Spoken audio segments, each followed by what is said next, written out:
I heard you talk about living trust and how that changed your life. Can you talk about that? Yeah, in 2019, my life changed. Buying real estate, doing all these great things. I understood the value of having real estate and wanting to hand it over to my legacy, to create a legacy with that. But once I actually went to create a living trust and I saw what it can do, that's when I knew I had a bigger narrative I needed to share with the people. So my thing was, I looked at who created a living trust to hand it down through their legacy. And I said, it's Rockefeller.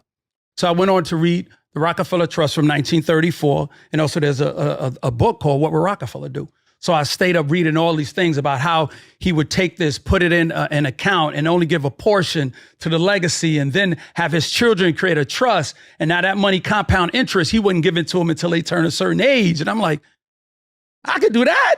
We can do that. The information was right there. So I sat down with my trust attorney. I said, I want to do that. Like, well, you want to do it, but I want to do that. It can be done. So we structured it, worked it out where but unfortunately we all pass away. When I pass away, a percentage of my properties would be sold, not the ones that I hold long-term. Like I have properties I do keep. My short-term properties, those would be sold. That money would now go into a brokerage account. That brokerage account would be in the name of the trust. That money for that specific account would be for my grandchildren starting off, not my immediate family. My immediate family would get my life insurance policies, which are millions of dollars policies, and the main properties that I hold. So they're taken care of. But we need to start thinking about the grandkids, the great grandkids, those generations. How do you start their growth? You start their growth by putting that money in a brokerage account, and they don't get that money until they turn 21 years old. So let's use the example of $1 million. I put $1 million in a brokerage account for my grandkids. They don't get that till they turn 21, gaining 6% interest. 6% interest, let's say that's 21. So that money turns into about $3.8 million for my grandkids. My grandkids, they wouldn't get it all. They would get half, about 1.6. So I leave 1.6 in there for my great grandchildren for 21 years. That now turns into about 3, 4, 5, 6. That turns into about $6.7 million for my great grandchildren. They don't get it all. They get half. So now that's about 2.3 stays in for my great grandchildren. So they get about $8.1 million. You see how that happens? That's compound interest over 21 years.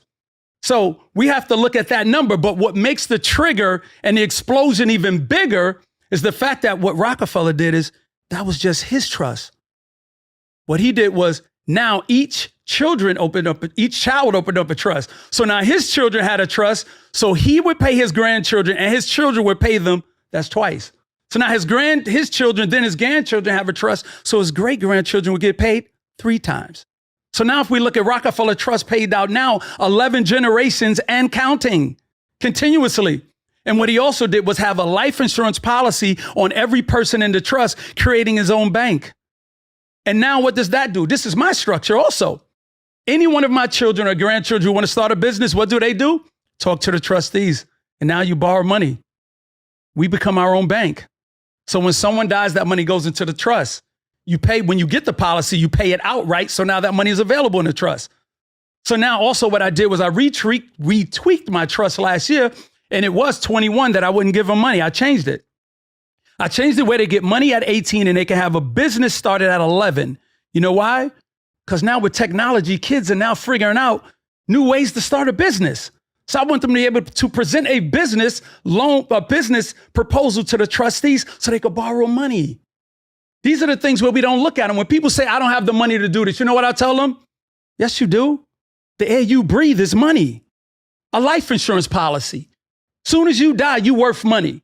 There are generations and there are groups of people. When people die, their objective is to make sure they have a policy on their grandmother, policy on their father to do exactly what we're talking about. But we look at it as taboo when it can't be taboo. It shouldn't be taboo.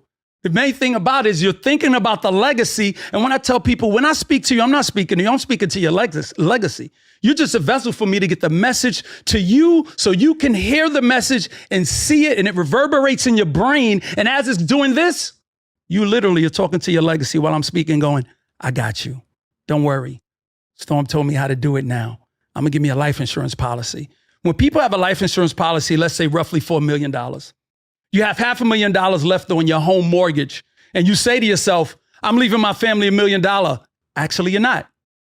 Because when you die, that policy has to pay $500,000 to the mortgage so they can stay in the house. You're only leaving them $500,000. We don't think about that mortgage behind us. So this is where I say, get yourself a whole life, get yourself a term that's for $500,000 or $1 million just to cover the house. So your real policy doesn't get broken up. And now you have that term, pay off the mortgage, any money left, put it in a brokerage account, and now you start the system. So let's stay on